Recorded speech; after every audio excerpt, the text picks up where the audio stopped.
Hey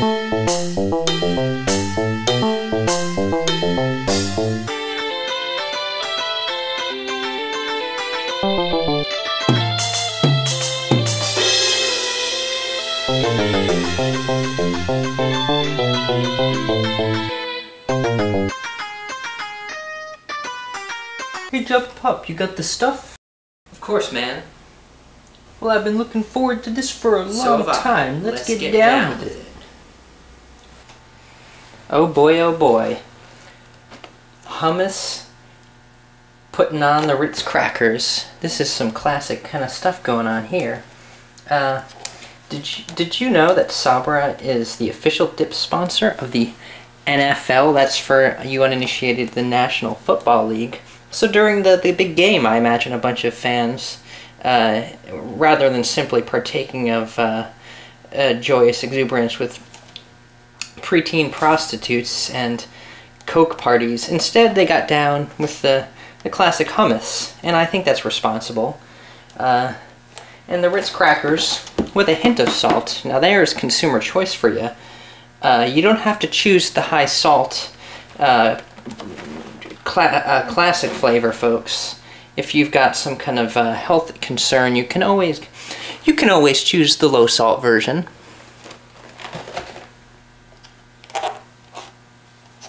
Where did you hear about this this pleasant little concoction? Well, I first heard of this. It seems so delightful. I guess I was thinking about life.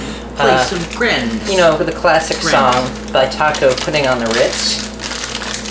And I was also reading tweets from Israel.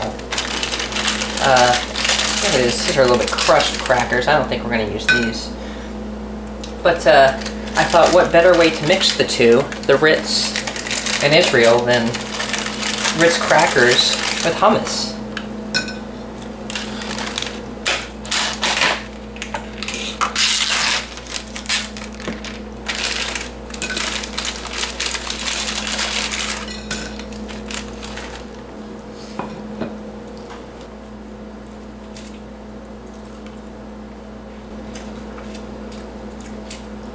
A treat indeed. If only the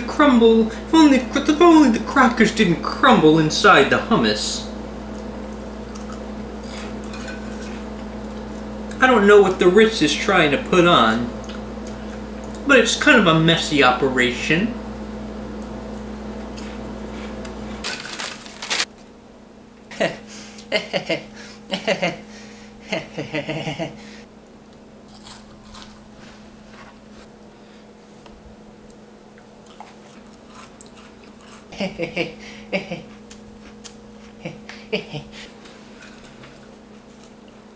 Hey, Mike Bronson, did you know also the Strauss Group, the company that co-owns Sabra Hummus, has donated money, used the proceeds from the profit to donate to the Israeli Defense Force?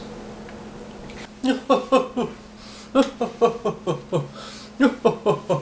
it's kind of weird, isn't it? I mean, Super Bowl Sunday and dead Palestinian kids, you know?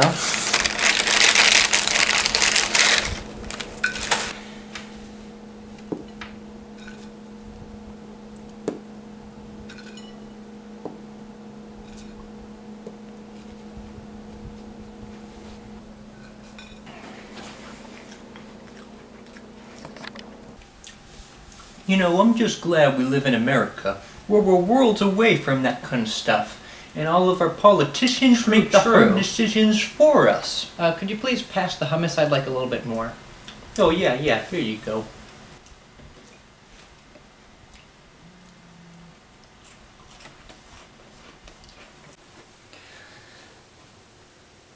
Okay, first off, I gotta say, I don't condone, support, or praise any kind of violence of one individual, group, or persons against another group, individual, or persons. I support the violence of ideas, the violence of creativity, the violence in the symphonic music, but, you know, if it came to things like giving money to someone to kill another person, that's cruel, you know.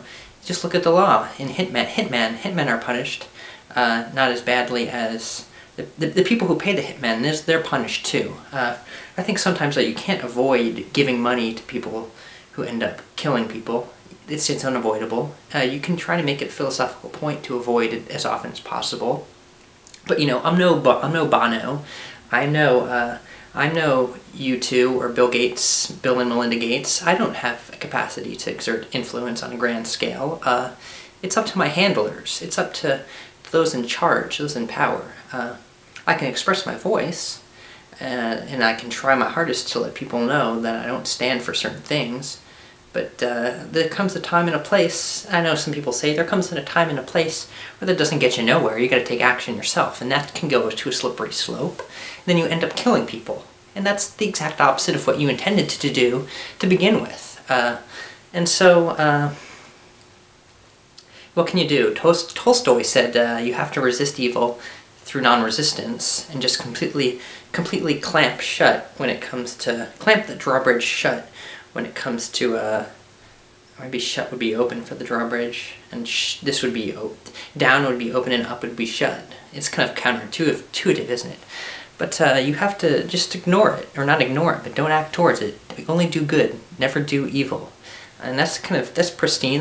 Some people say this Pollyannic to make a reference, but you know, what can you do? What is life but a series of choices with effects often unintended?